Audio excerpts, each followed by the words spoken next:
Can you give a version? Hi everyone.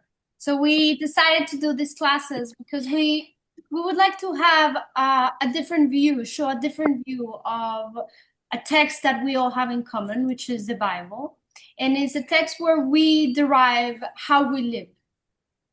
And from this text, there's a lot of interpretations out there, but we wanted to share with you ways that are practical in our lives, that we can apply the text to our lives. So we are gonna take portions of the Bible every week, and we would like to discuss the concepts so we can all use them in a practical way to enhance our life and to live our lives in an easier way. I want to address interpretation for a moment. Um, when something is somehow, how do you subscribe to something and decide that there's an original version or there's some sort of altered version? And for me, because I wasn't raised religious or with the Bible and the former Soviet Union, uh, in communism and socialism, religion is poison. So I had no idea whether there was a Bible or there was any kind of biblical understanding, or the only thing we knew is what our religion was. But I didn't even hardly know what our religion was. So in my travels, as a result of my practice and self-discovery, I decided that I wanted to understand, is this story really true? What does it mean? How do you decide what's true and what isn't? Because there are so many other interpreted versions. So when I looked at all of our common denominator, all the four great religions, Judaism, Catholicism, Christianity, Islam, Protestantism, anything that's Christian Judeo-based, even Islam uses the Ten Commandments received by Moses. So then you'd have to say, okay, what's the basis here? What's the common denominator amongst all of them?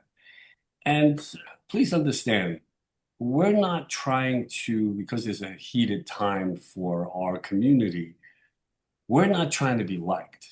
It's the last thing, for those of you that know me, I'm not interested in being liked.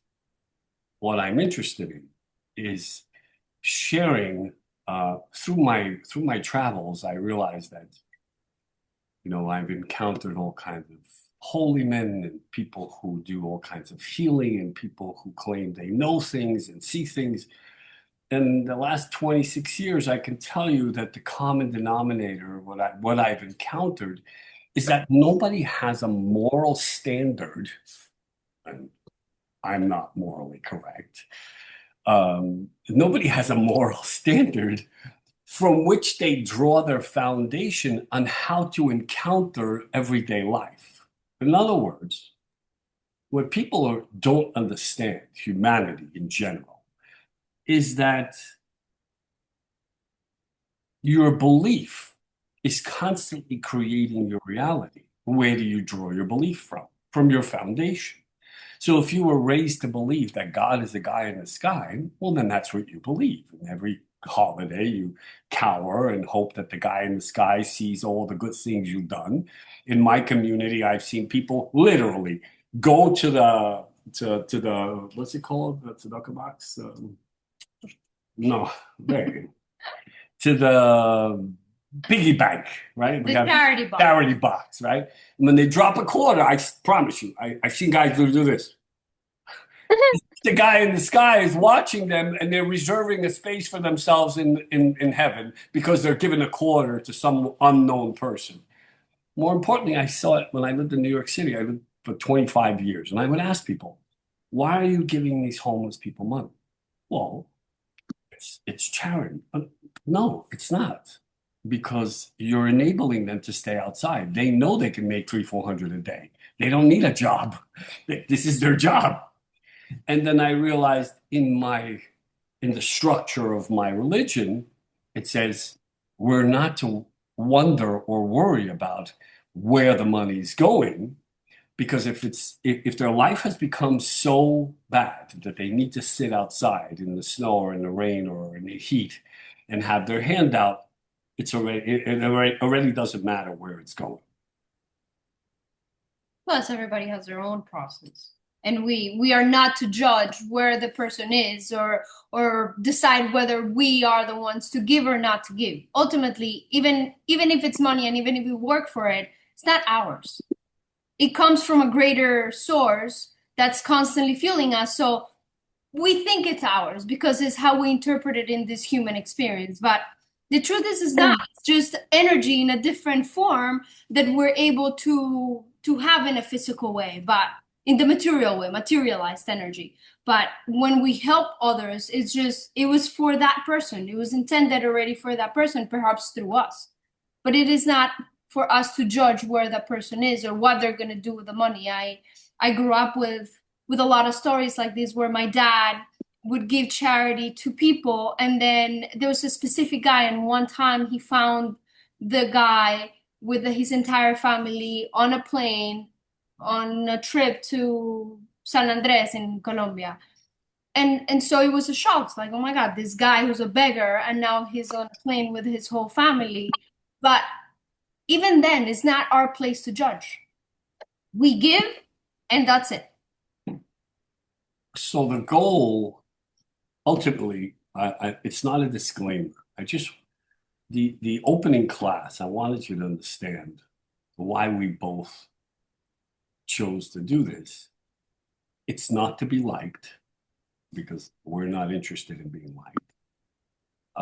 It's not so that we can defend our way of life. We're modern Orthodox Jews. But what we found as husband and wife, as people who do a lot together, that humanity doesn't have a clue. And on a daily basis, we encounter people that don't realize that their Bible, which some of you call the Old Testament, so some of us call Torah, it's literally a manual for humanity.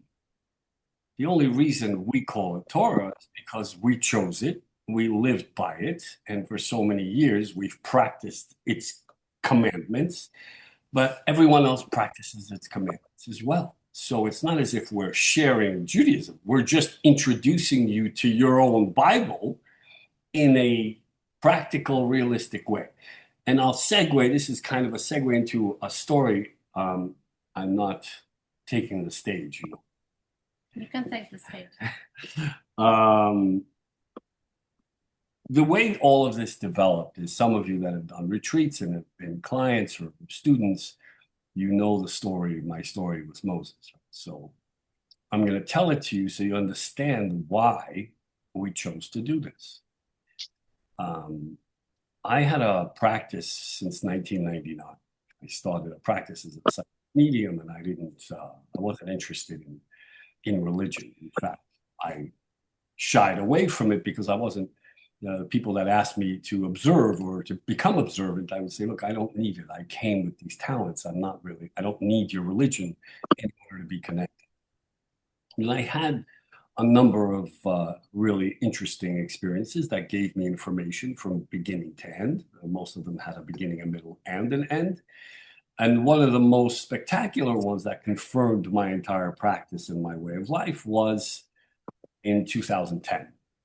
I was living on the Upper West Side of Manhattan. Actually, I was living in Florida. And then I decided to move to New York. But in the process, I was living with a young lady, and I started uncontrollably itching in the middle of the night.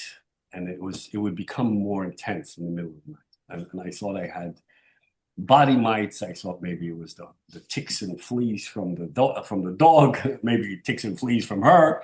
I mean, I thought everything, you know. And I started when it became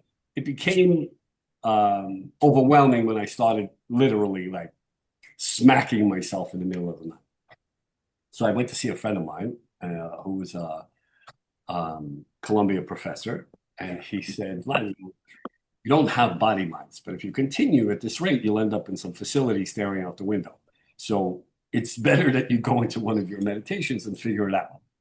So I asked my uncle, for those of you that don't know him, his name is Peter Resnick, to get me into what's called a waking dream. It's kind of it's not a hypnotic state, but it's a light kind of meditational state. And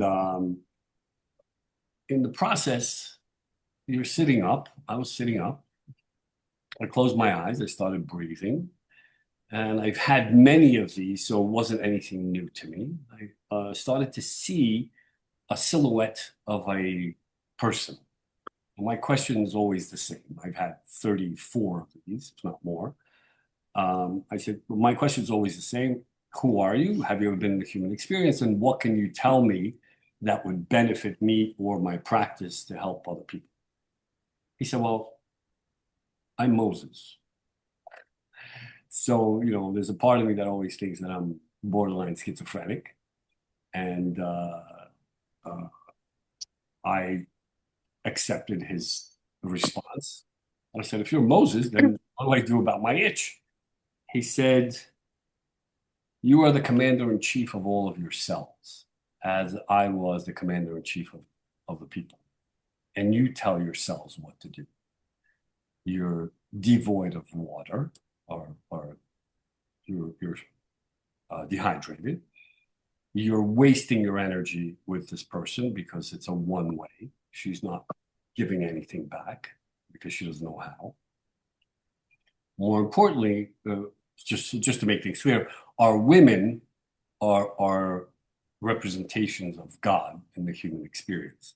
We are able to surrender into their love, and so they receive energy from the Creator because they're able to bring life into the world. So they fuel us with energy, and then we can be successful in our endeavors.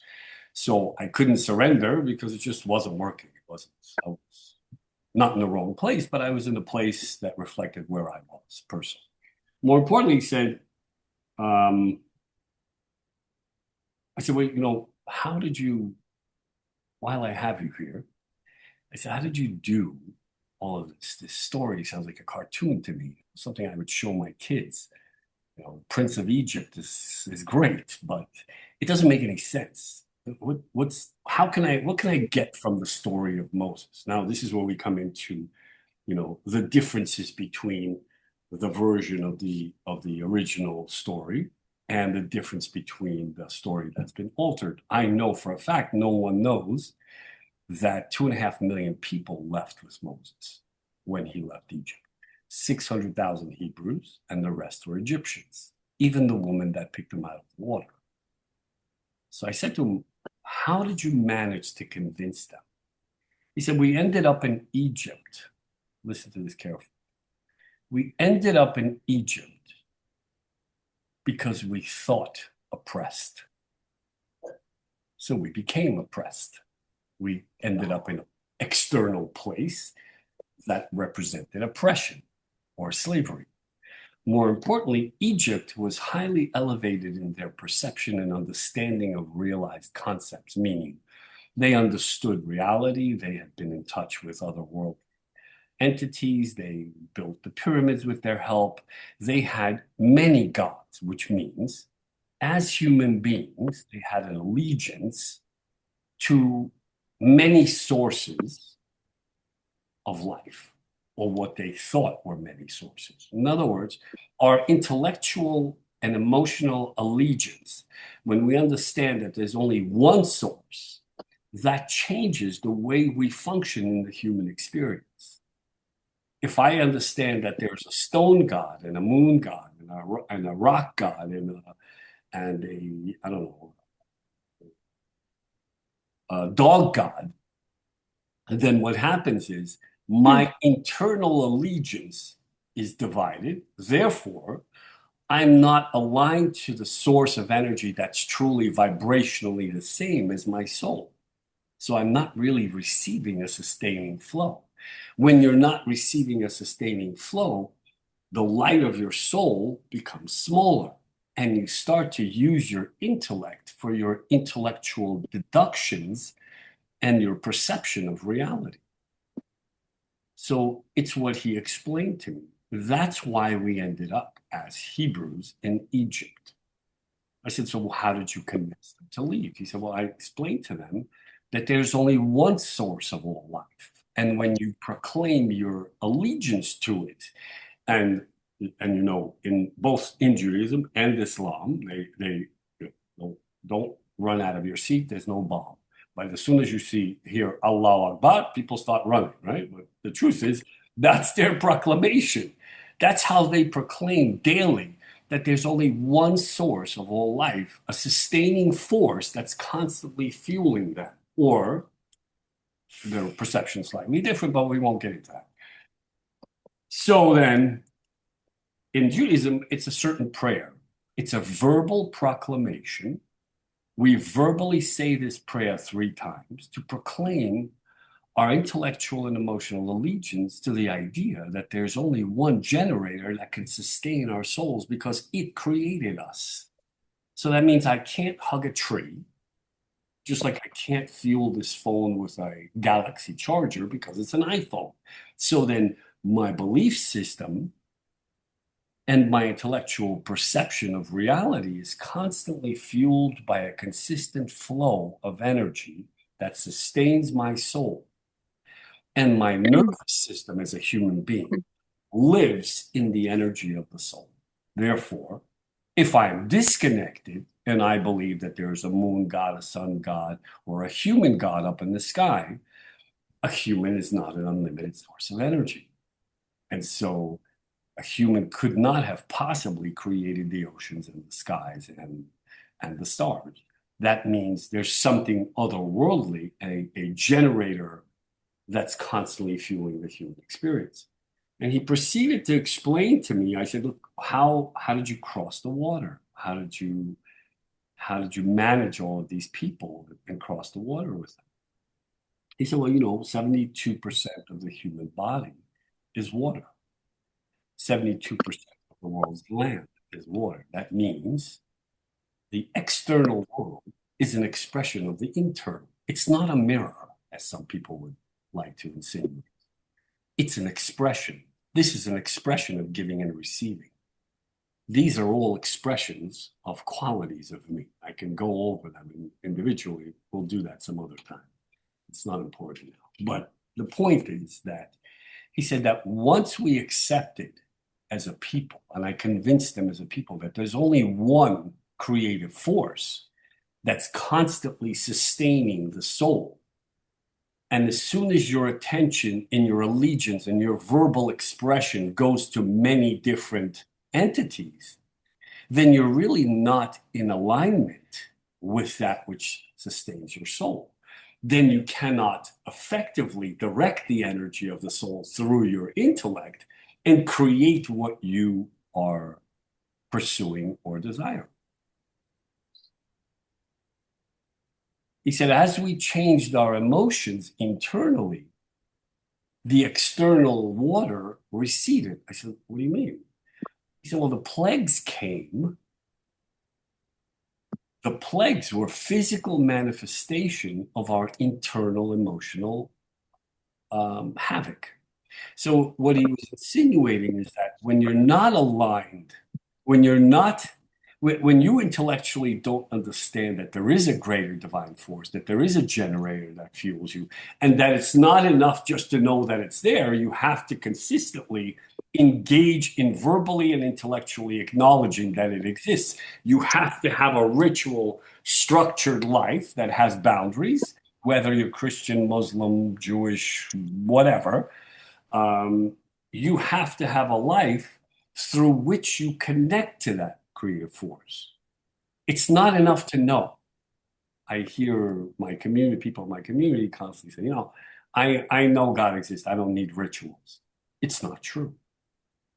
It's a delusion. Spirituality doesn't mean anything. All of you that are looking for spirituality and are learning with spiritualist teachers, you're wasting your time, because spirituality has no allegiance and there's no ritual through which you connect to that creative force that actually sustains your soul and gives you the ability to effectively co-create. So then he said, when the plagues, I said, how do the plagues play into your emotions? He said, each plague, remember there were 10 plagues, according to the original story. I don't know the rest of you know, but according to what we know, and Moses was an original, and he said each plague represented an emotion. He said, how's that possible? He said, well, since everything is an expression of something, if the physical body is an expression of the soul, and the hand expresses giving and receiving, then everything around us, it's not a mirror. It's not the law of attraction. It's a law of creation. Everything is an expression of an intention. So then frogs represented our desire to constantly leap from one place to another, and the fact that it's never enough. The grass is always greener on the other side. The locusts that are skinny little creatures, a school of them can eat a cow in 2 minutes. That represents our desire, greed, our desire to bite off more than we can chew, and so on and so on. Even lice. Lice are the hidden emotions in your hair, that emotions that are hidden that you don't naturally or commonly pay attention to. So that means that once you embrace the fact that there's one creative force and it's a sustaining generator that constantly fuels your soul and envelops your nervous system in energy, therefore, you stop living in your emotions and you stop reacting to the external world because you have actual peace in your heart. But you can't have that peace unless you understand that you need to plug in. Plug the plug, right? So in order for your apps, your heart, your nose, your mouth, your ears, whatever it is that you're working with, in order for all of it to work, because it's an expression, meaning we're silhouettes of the creative force, and unless we connect to it on a daily level, through a ritual life that's timely and precise, we don't have anything. The light is not being fed, and so the nervous system and the intellect starts to deduct its reality. And of course, its natural go-to is worst case scenario. It's who we are, because everything is calculated scientifically and everything has either a psychological, uh, or I should say psychologized, or it has, everyone has a formal kind of structure that they've learned to justify their insanity. But the truth is, we created it for ourselves. 90% of what I went through, any kind of darkness or positive things, I created it for myself. Nobody did it to me. So once you understand that, once I understood his story and his explanation, moreover, he said, I parted the water. I said, how did you part the water? He said, I parted the water. Let me finish with the plagues. I'm sorry. The plagues, why did the plagues affect the Egyptians and not the Hebrews? Because the Hebrews had accepted intellectually and emotionally the fact that there's a creative force, that's an actual entity that sustains us. The Egyptians had an allegiance to different entities, which means that the oneness, the intellectual conviction and emotional decision to be aligned to one creative battery that sustains all of our souls, connects you to it. That allegiance gives you a sustainable flow that constantly feeds you, and you don't have to be relegated to your intellectual deductions or worst case scenario, diagnosis, psychologized concepts, blame. All of that goes out the window because then you become responsible for your results. I said, well, how did you part the water? He said, well, as we resolve those concepts internally as a group of people, as we resolve the idea in ourselves and understood that the emotional intellectual disconnect from the creator caused us to be enslaved. People are poor because they think poor. We were enslaved by our emotional intellectual disconnect from the creator. And so it lowered the light and we were relegated to slavery. as we resolve those emotions, water is emotion. The internal decision to resolve caused the external to receive. The waters didn't part by themselves. They parted as a result of 2.5 million people resolving themselves emotionally. The next portion of the story will serve as a confirmation for why we constantly beat our chest and claim Israel as our ancestral land, contrary to popular belief.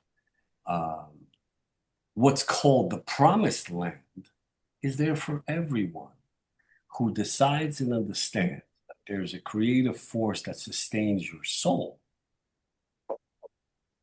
And once we received the commitments and the commandments, 613 commandments, which were actions through which we sustain ourselves, we went through 40 years in the desert. Now you'd say to yourself, what's the point? Now that we got it, what's the point? Well, if you look at yourselves as human beings and think about what you've gone through for the last 40 years and how much change you've encountered in order to be able to say, oh my God, I understand what it means to have God in my life. I don't care what religion you are, what you've gone through. Your resolve always causes you to look at yourself emotionally. Because ultimately, if you're honest with yourself and say, you know, my reaction caused this. Whether it's a marriage or a friendship or a job or whatever circumstances you put yourself in, your reaction and your intellectual deduction put you in the circumstance that you're in or you were in. More importantly, we don't get what we want, we get who we are, which means all of these concepts and guidelines are for us to understand the human experience and to be able to continue and not make excuses and psychologize and justify and blame other people for and put responsibility on others for what we've achieved ourselves and whatever crap we're in. So once, I don't know if you know, according to the story, Moses never made it to the promised land because God said, don't touch the rock. You don't have to touch it. You can speak to it and it'll become one. What does that mean? That means our words, what we emote, what we say, becomes so. So then if you establish a connection with the Creator, you no longer have to be physical and pursue your reality with such vigor because you're fighting against the current. Really, the idea is to enjoy the process and not immerse. You can immerse yourself in order to achieve something, but you don't need to beat your head against the wall in order to achieve the goal and be obsessed about the goal. The goal will be unlimited if you're connected and you have peace in your heart and you have trust in your intellect and you're not accusing everybody for conspiring against you and creating your own obstacles. So ultimately, my interaction with him lasted 26 minutes. And these are things that he explained to me in detail. We were able to enter the promised land, an actual physical place that was vibrationally correct and a sustainable place that was correct for what we had chosen as people to live within the confines of 613 boundaries that would give us actions through which we sustain ourselves. Is this too convoluted? Anybody can raise your hand and tell me, I don't know what the hell you're talking about. Can I ask you a question? No, you can ask me many. I don't know the story very well, but as if I'm not wrong, after they get to the promised land, I think that they get directly to war.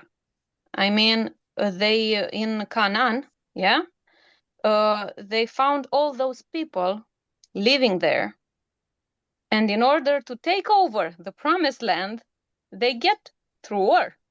I mean, it's not like the promised land has been waiting for them. So how does that match all the story? I mean, so if you remember, if for those people that know the story, if you look at the story prior to coming into the promised land, they fought a bunch of war through which Joshua. What does it mean they fought a bunch of wars? We're fighting them now. We're fighting internal wars. That's why externally you're seeing all of these battles. In order to enter a place that's a sustainable place for us, we had to overcome our internal disconnect with the Creator and the internal struggles that we personally have, accepting that there is a greater divine force. So even though they had 40 years to readjust their perception, they were still in doubt. Remember, he himself touched the rock. He was told not to do it. And he still did it. And he was one of the biggest prophets that ever lived, if not the biggest, right? So the idea is, look, I'll give you a quick personal version of that particular question to answer your question, and then we'll go on to the next, this was kind of a segue into the class. I was asked to resolve something in New York City for an old client of mine. And I went there. Some of you know the story. I went to New York City, and I know that the owner of the establishment was an aggressive guy. So I watched him for a couple of days, and I was trying to come up with a kind way to resolve it, because he was bullying an elderly woman that had cancer, and he refused to sell the business, even though she put him in business originally. And so I'm sitting in my car, and my wife calls, says, "What are you doing?" I said, "Well, I'm in the car, and I'm about to go handle this business, and it looks like I don't have any legal recourse. There's no way I can handle it without just telling him he owes her money, and that's it. And there's no other option." And so I'm eating a dry bagel. I'm not happy because I don't want to do it. And she said, "Do you know what the Bible portion of this week is?" I said, "No." She said, "It's when God tells Moses not to touch the rock, that he can speak to it and it will become water." She said, "People love you for that, not that other person that you can be. Why don't you go with an open heart, and it'll become what you want it to be?" And I promise you, I felt like somebody took the weight off my chest. I drove to the pharmacy, and I sat outside and watched him come out, and then I approached him. He was with his wife, and he's known to be aggressive, and I know he carries a gun. So when I introduced myself, he said, "Vlad, don't remember me?" I said, "No." He said, "You came to my mother's hospital when my mother was in ICU, and you treated her, and she became better. Whatever you need, I'll help you with whatever you need." Which means I didn't touch the rock. You understand? I didn't go backwards. To answer your question, the reason they had to fight battles inside Canaan is, by the way, Iraq. Mm-hmm. Mm-hmm. The reason they had to fight battles before they went into the promised land is because they had to overcome and purify themselves to such an extent that they're not defined by their old decisions. I'm doing it now. I feel like I'm going through a reinvention. I'm sure all of you are experiencing it as well.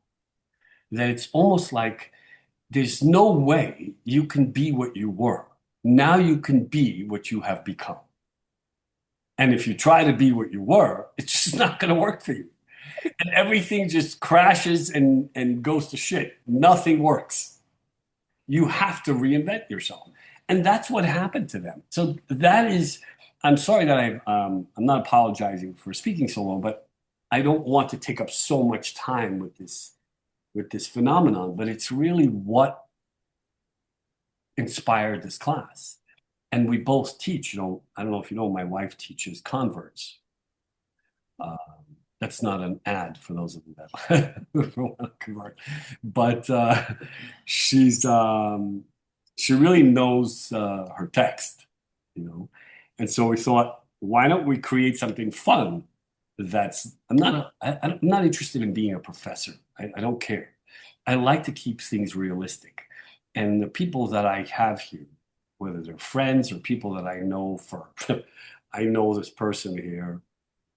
I can tell you for 37 years. 37 years. So I can tell you that she'll tell you that I've always been this way. But I want to share with people that I know this idea of knowing how to resolve for yourself.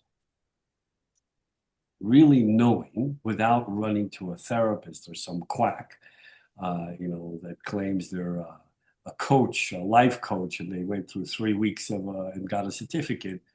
They know how to read your face. All of a sudden, they can tell you how to live because they've never changed anything themselves. I can tell you because we did it, and I did it on my own. And then when I got married, I finally had a chance to really look at myself, honestly. And so I started to use the spiritual experiences that I encountered as a result of what I know now, being an observant person. All I'm really observing is myself. That's what it means to be observant. I'm observing myself acting either stupid or knowing what to do. So now I have a literal manual in front of me, and it's been given to humanity. And what I find is that no one really understands it. That's why we had to earn the right to enter the promised land. It's not as if we cleaned off a bunch of people that lived there. It was a place that was vibrationally and still vibrationally correct for those people that live within the confines of a system or a structure.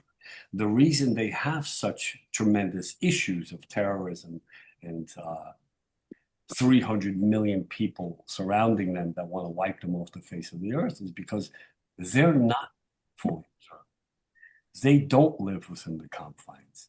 They believe God in their hearts, and they avoid parameters, and they avoid being a part of the system. Where really the system is an opportunity to observe yourself. So with that, I'm going to switch to my wife. I also want to say we also had to fight. The fights were also physical. They were not just the internal struggle, but the physical fight was we needed to prove to ourselves that we deserve to be that we actually want to be that we will do whatever it takes to live in that life, to live in that vibration at a certain level. And energetically, even though it seems as if it's harder to live an energetic life, like a high vibrational life, once you go through the steps and once you learn to push yourself to really keep a high vibration through correction, through breathing, through different tools that most of you have experienced as you've learned with Vlad, it makes life easier in a way.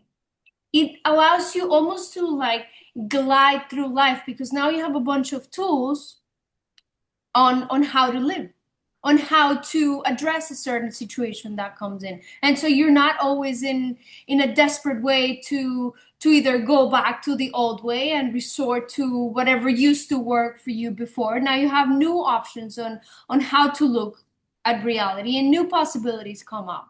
So you can receive life in a different way too. I think more interestingly enough, I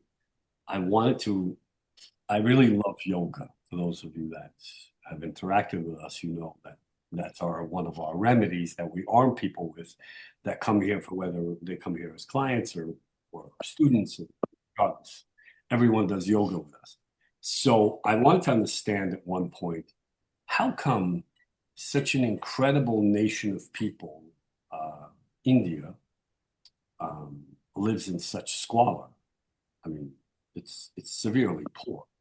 And I use this example very often because um, East Indian are kind, reasonable, hardworking, family-oriented people, and they pride themselves on their education and their intellect. They consider themselves, and many, as intellectuals. I'm sure there are, this incredible poverty.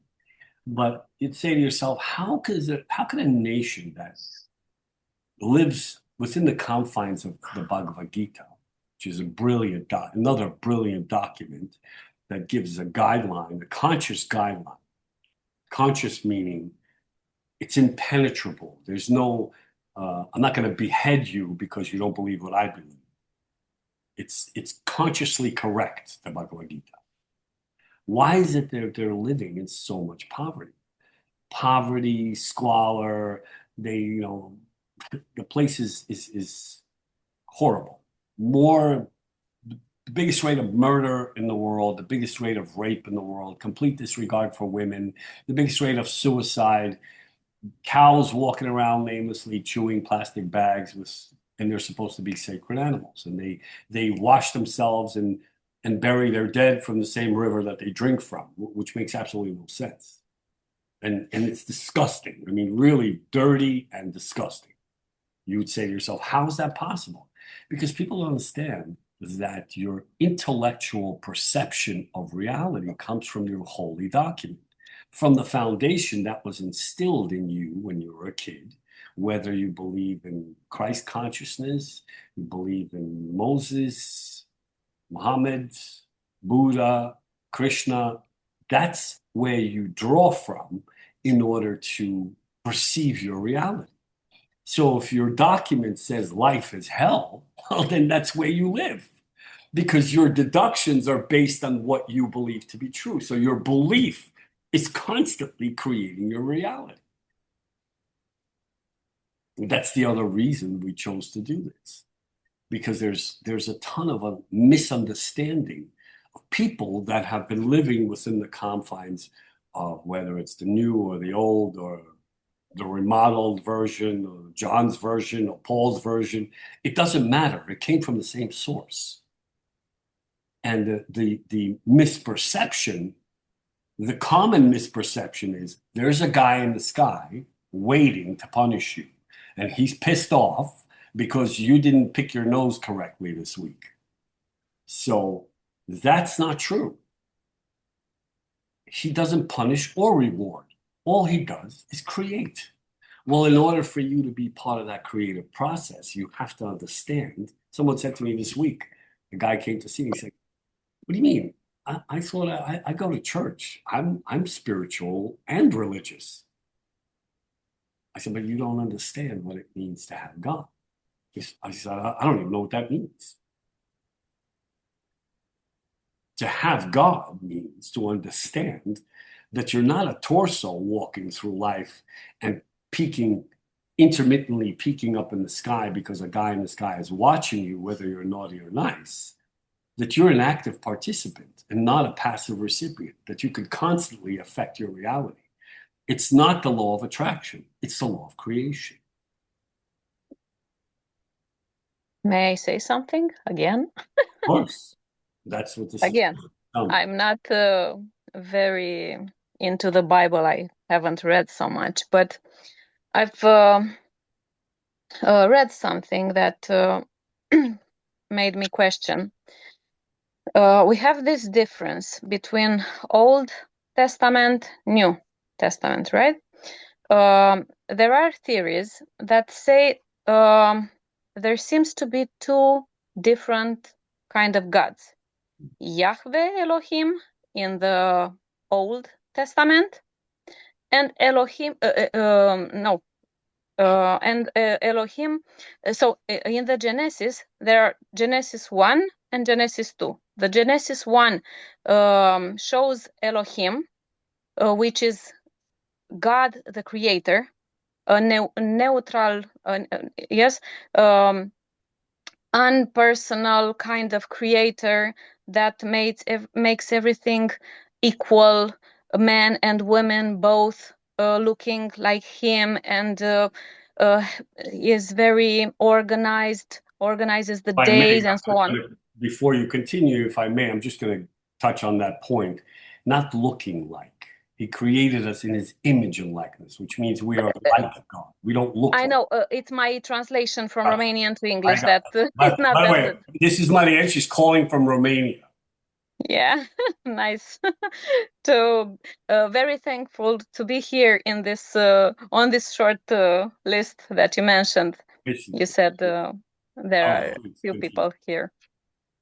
Okay, and The there is difference this, between. yeah, there is this God, this Elohim, that's the creator, absolute creator, organized, neutral, not looking, not acting like a person. And there is Yahweh Elohim in the Genesis 2, which seems to be like a person, a vengeance. He creates man first, and after that, from his rib, he creates the woman. And he's the one that punishes. He's the one that, okay, so there are two aspects.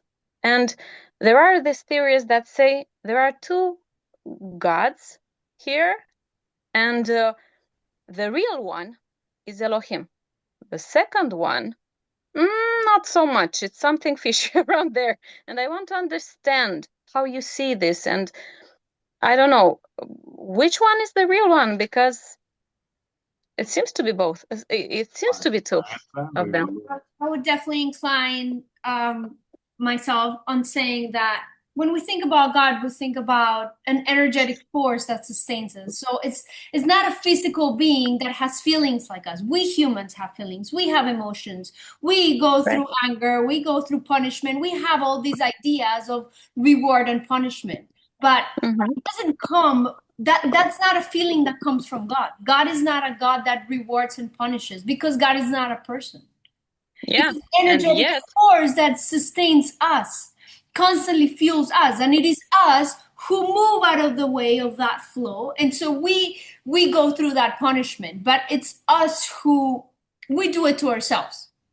It's not this creator, because if truly that was the point, if truly the creator would get angry at us, I don't think we would exist, because we're constantly on daily, multiple times a day, we're doing something that we're not supposed to be doing. So based on universal laws, based on Bible laws, based on conscious laws. Just like you, I believe that the Elohim, from the Genesis 1, is the right God, the creator. So, but still, in the Bible, we have this second perspective. If I may, I'll give you my view and see if it fits your idea, your sense of truth. The idea is that there is only one source, but it has many names because it's vibrationally has many aspects of itself. Vibrationally means that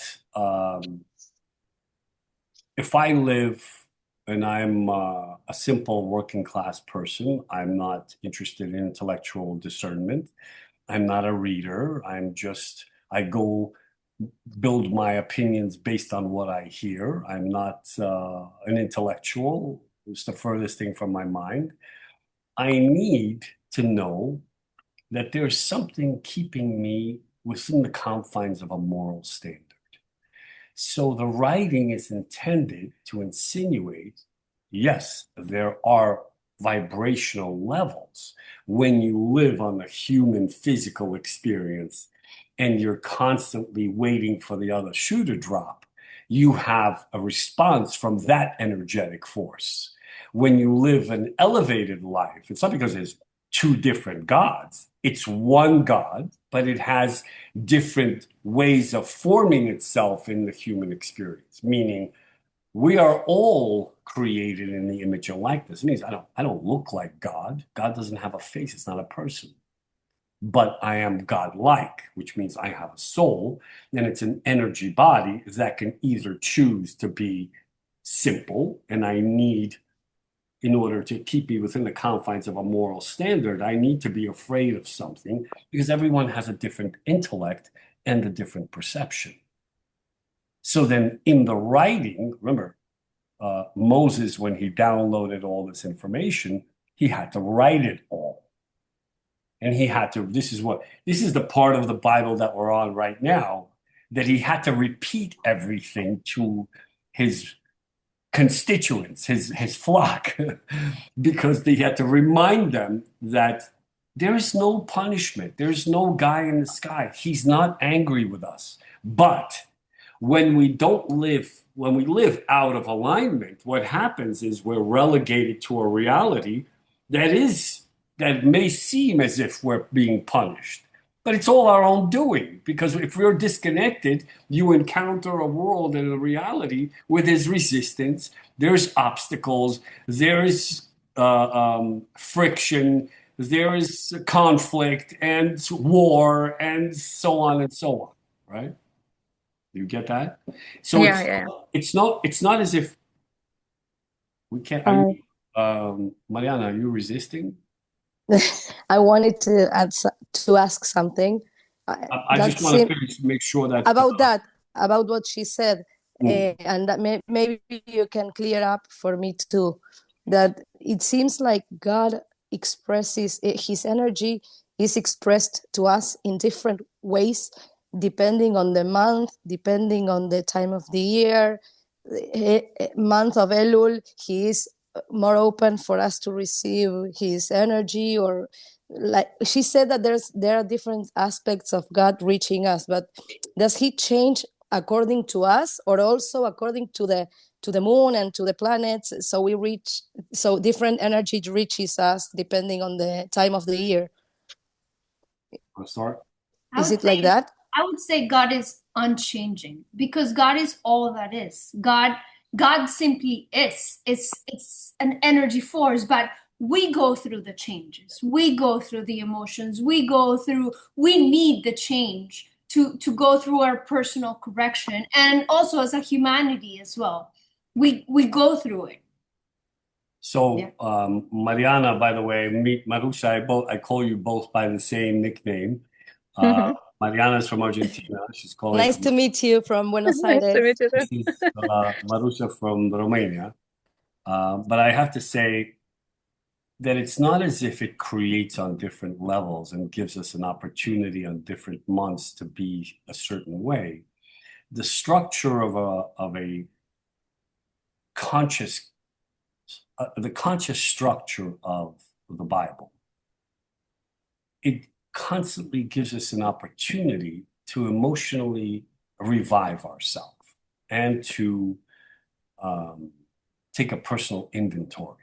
So you could say that in June or in July or in August, let's say August, we have an opportunity to pause and to take a personal inventory in terms of how we look at disaster. Is disaster perpetual? No, it's not coming unless we're constantly waiting for disaster. But the manual says to us, you have to be willing, as if it were disaster, in order to refine yourself emotionally. You have to be willing to let go of things that you think define you in such a severe way, in such an extreme way. Let's say, I think that yoga defines me, and I have to do it aggressively, and I have to, my therapist, my kickboxing trainer, who's my teacher for a long time, I think that's the only way for me to get therapy, but it's not. I just go to him because he says things that are off the wall. He doesn't even know, but that's how I get guidance. That he's my professor. But I don't need aggression to reach my goal. You understand? I'm given an opportunity in August, based on the structure of the text. I'm given an opportunity to really severely look at myself and say, you know what? Aggression just doesn't work for me. And regardless of how I want to use it to benefit me, it just, the light is so bright that I have to be willing to shatter all of my old boundaries and say, you know, it's time to stop. I'm 57 years old. It just doesn't work anymore. And I have to choose love, and I can't, you know, flex or be aggressive. It just doesn't work. It's nonsense. I don't need it anymore. So to answer both of your questions, or to add to what you're both saying, God is not aggressive. It's one entity. It's not two. But it needs, in order for humanity to understand, it's not as if there's repercussion for your action, but there is a price to pay. When you're disconnected, or you're drunk or stoned, or you're running around doing things that are not correct for you and for others, there's a price to pay. There's always a price to pay. And the price is that the disconnect causes you to encounter obstacles, and obstacles that most people don't want to deal with. And then they say, well, you know, my psychologist, my therapist told me this person was toxic. Well, they weren't toxic. You're self-absorbed and toxic. That's why you encounter toxic people. There's no such thing as toxic people. You encounter what you are. Well, then the manual, interestingly enough, every year gives you an opportunity to look at your own toxicity. And some simple people that don't understand, there's some people that I could sit with and say, you know, it's an energy. What do you mean? You don't know? You don't understand that this is an expression of something? This is a form for giving and receiving. How does that not, how does it not make sense to you? It doesn't make sense. So they need to think that there's something greater that they should be afraid of. They need it. Yeah, there's different levels of understanding, and there's different levels of correction too. Everybody has their own ways to, or their own needs to correct. So. Did I answer your question, Manus? Yes. Yeah. Yes. I was laughing because of what Nicole said. I have this way of seeing things that people are on different levels, right? I see this kind of hierarchy. And I say that, okay, if we, let's say, are in college or even higher, I can get upset on one person that is in kindergarten. I mean, that's their level of perceiving, of understanding, and you have just to take them as they are and let them go on their way, because they won't understand you no matter what you are telling them and how you are simple, you are trying to explain them things, because it's just the way it is. That's also why there's so many interpretations on what the text is about, because everybody's a different world. So everybody has different levels and different perspectives and understandings, and perhaps one way will really get to you, and another way won't make sense. Manus, you know, we both come from former communist socialist countries, right? Try to explain to people that were raised socialist that they don't no longer need to be expedited by the KGB, and that they can get up themselves and actually go and do something and achieve something for themselves. That requires drive, emotional drive, and belief in yourself, right? If you've been made into a robot or a torso by the system you grew up in, then you really have no God, and you don't understand how to achieve, because you need the bell to ring in order to get up. You need to be scared of the KGB if you don't send your kids to school. I mean, that's what I lived with, right? So imagine the restructuring. My brother grew up here, and he lives like a socialist. He has no desire to achieve. He wants to be a stay-at-home dad. That doesn't make him bad. It's just his mentality. So when he looks at a Bible, he has different deductions. Well, when I told him, I said, he just happened to lose his fourth job. He's a really smart dude, really kind and loving, and always wants to extend himself. But I said, maybe you should consider it's not the job, it's you. Well, and then he tells me his version of the Bible. And like, if you truly understood that, then you understand that the mixture between your understanding and your belief in yourself and the creative force and your drive and conviction is going to make you have a job and you could be successful. You're not going to go into a job and punch holes in things if you constantly understand that your stage is your creation. You're the light of your stage. You didn't get fired. It's you who fizzled out and you went home because you don't really want to work. You're a socialist.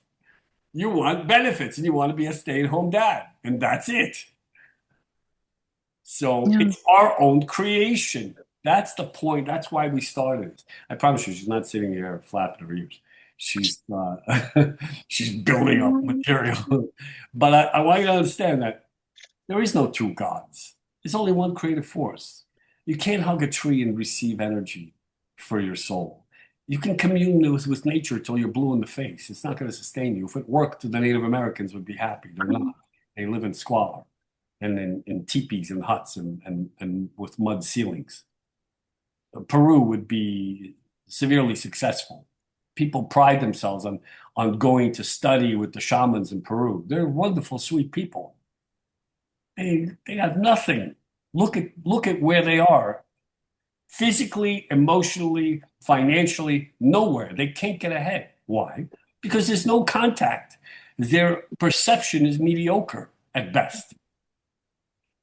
Eating ayahuasca or drinking it is not going to get you to another level. It'll get you you'll be exposed to some bleep of energy, but there's no sustainable structure that will keep you in alignment and so that you can be effective in your life.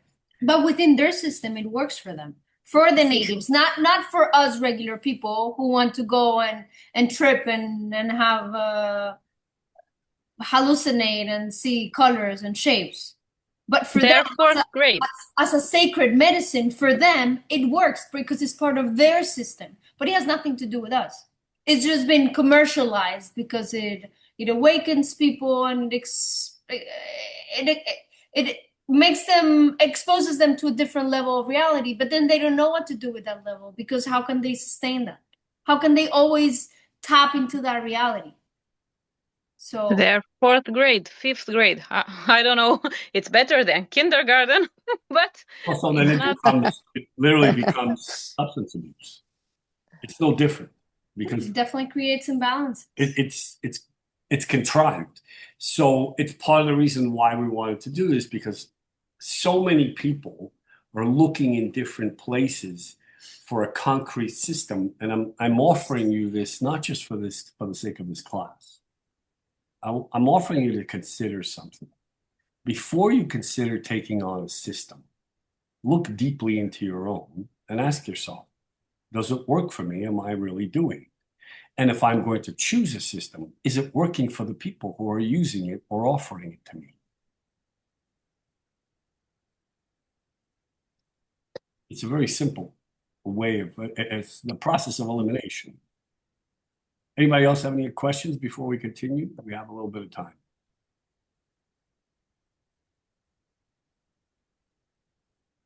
Okay, close it up with last statements. Anything we could segue into the next week?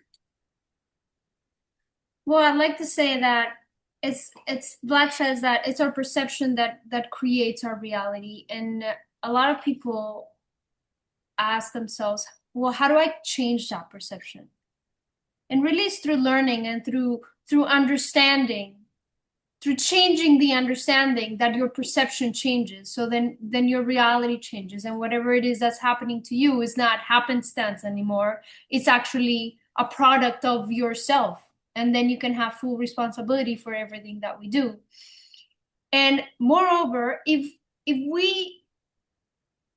I want to connect this to being able to teach this to our children, because we see it a lot. We see it in the Bible, how Moses, he took the time. The Bible's already been written, like all the stories were told. And now he takes an entire book to, again, teach the people everything, to teach the children, to teach the new generation, to all the miracles of God and all the connection, and to simply say God is with you, and when God is with you, you're invincible.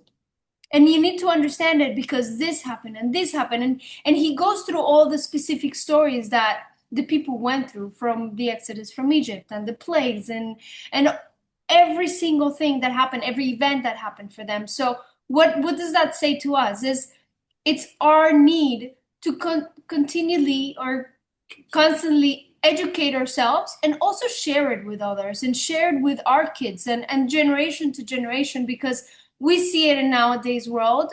There's so much chaos, and there's so much chaos because there's a disconnect. There's something happened and the system had a glitch, and religion wasn't taught, or understanding of God, or that respect or that connection to that source was broken. And now we live in a world of chaos where there's so much confusion. So when we have that connection, the confusion just slowly starts dissipating. And then other possibilities that we didn't see before become visible all of a sudden in our lives. And it is all as a result of that connection. Sometimes it's harder to pinpoint, but sometimes it's really easy to go back and see it. Or if not, you can help Vlad, like help you recount it. But it's what we're looking forward to doing with these classes, to interpret and to see and read the Bible and the text in a way that can make us grow and can make us understand in a different way, so we don't get stuck. There's a lot of pressure to be nondescript or non-binary. So if you don't have it, this can't be a foot. It's a hand, and it'll never be a foot. In fact, its description describes its purpose. Its function describes its form. So you can't be both. This can't be a foot and a hand. It can only be a hand. So when you're disconnected from an understanding that there's a greater divine creative force, you can insinuate that today you're a squirrel and tomorrow you're a goldfish. But when you do have a connection, you understand that it fuels based on your understanding of it. So as long as you understand that you direct its will is only to create. And if you want to be an active participant in creating, well, then you have to understand it's working and you have to be connected to it. And you can't be nondescript. You're either this or you're that. You can't be both. It's questionable, but you can't. So with that, we love these classes and we look forward to having you. And if you have questions, please write them down, whether they're personal questions. We're not going to make this hour and 15 minutes anyone's personal session, out of respect to everyone that's participating. And we will always make it universal so that everyone can use these concepts in their lives. I wanted to ask you about the way these classes will work. You said about these personal or general questions that we are allowed to ask you. How do we send them to you in private on this group? How do we make it work? You can we can create. How do you prefer it? If it's a general question, I'd love to see it in the chat because it'll be addressed in the class. If it's a general question, please don't write novels because I don't want to read novels. It could be a one-sentence question, so narrow it down and ask your questions. If it's a private question, you can text me or you can DM me on Instagram. We'll find a way to communicate, but I will address it. If you want your personal question addressed in the class, somebody needs to mute themselves.